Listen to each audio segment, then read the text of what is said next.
വർഷം 2025 ഒക്ടോബർ. ജപ്പാനിലെ ടോക്കിയോ നഗരത്തിൽ ബ്രസീൽ ജപ്പാൻ സൗഹൃദ മത്സരം നടക്കുന്നു. എല്ലാവരും പ്രതീക്ഷിച്ചതുപോലെ മത്സരത്തിൽ ബ്രസീൽ 1-നെതിരെ 2 ഗോളുകൾക്ക് മുന്നിൽ നിൽക്കുന്നു. പിന്നീട് നടന്നത് ചരിത്രം.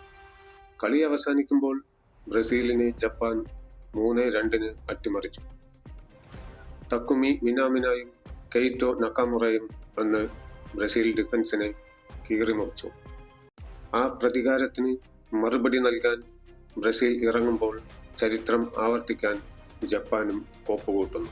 അതെ, FIFA world cup 2026 round of 32 രണ്ടാമത്തെ മത്സരത്തിൽ ഇന്ന് സാമ്പ നൃത്തച്ചുവടുകളുമായി കാനറുകൾ വേഗതയും അച്ചടക്കവും കൈമുതലാക്കി വരുന്ന സാമുറായികളെ നേരിടുമ്പോൾ പോരാട്ടം കനക്കുമെന്ന് ഉറപ്പാണ്. തുടക്കത്തിൽ മൊറോക്കോയുമായി സമനിലയായെങ്കിലും ഗ്രൂപ്പ് സിയിലെ ചാമ്പ്യന്മാരായാണ് ബ്രസീൽ വരുന്നത്.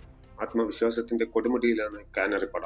എന്നാൽ ജപ്പാനെ അത്ര എളുപ്പം തള്ളിക്കളയാൻ ബ്രസീലിനാവില്ല. അതിശക്തരായ നെതർലൻഡ്സിനെയും സ്വീഡനെയും സമനിലയിൽ തളച്ച് ഗ്രൂപ്പ് എഫിൽ നിന്ന് 2ാം സ്ഥാനക്കാരായാണ് ഏഷ്യൻ കരുത്തരായ ജപ്പാൻ വരുന്നത്. പ്രതീക്ഷിത തിരിച്ചടികൾ നൽകാൻ കെൽപ്പുള്ളവരാണ് ഈ സാമുറായി കൂട്ടാർ. ഇന്നത്തെ മത്സരത്തിന്റെ വിധി നിശ്ചയിക്കാൻ പോകുന്ന ആ 2 സൂപ്പർ താരങ്ങൾ ഇവരാണ്. ബ്രസീലിന്റെ വിനീഷ്യസ് ജൂനിയറും ജപ്പാന്റെ തക്കേഫുസ കുബോയും.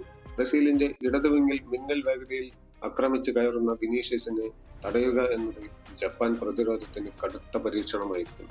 ജപ്പാന്റെ മിഡ്ഫീൽഡ് മാസ്ട്രോ ആയ കുബോ കളി നിയന്ത്രിക്കാനും കൃത്യതയാർന്ന പാസുകളിലൂടെ ബ്രസീൽ ബോക്സിൽ വിള്ളലുകൾ ഉണ്ടാക്കാനും കഴിയുന്ന താരമാണ്. ഇവർക്ക് പുറമെ ബ്രസീലിന്റെ മാർട്ടിനെല്ലിയും ജപ്പാന്റെ മിനാമിനോയും കളിയിലെ ഗതി മാറ്റാൻ ശേഷിയുള്ള എക്സ്പെക്ടറുകളാണ്. കണക്കുകളിലും പേരെടുത്ത താരങ്ങളുടെ കരുത്തിലും ബ്രസീലിന് തന്നെയാണ് ജയസാധ്യത. എന്നാൽ നോക്കൌട്ട് മത്സരങ്ങളിൽ ജപ്പാന്റെ കൗണ്ടർ അറ്റാക്കിംഗ് ശൈലി ബ്രസീലിനെ സമ്മർദ്ദത്തിലാക്കിയാൽ അത്ഭുതങ്ങൾ സംഭവിക്കാം. പ്രവചനാതീതമായ ഒരു ത്രില്ലറാണ് ഹൂസ്റ്റണിൽ കാത്തിരിക്കുന്നത്. ഒന്നുറപ്പാണ്, ഇന്ന് ഏതെങ്കിലും ഒരു ടീമിന്റെ കണ്ണീരൊഴുക്കിക്കൊണ്ടേ ഹൂസ്റ്റണിൽ സൂര്യൻ അസ്തമിക്കൂ.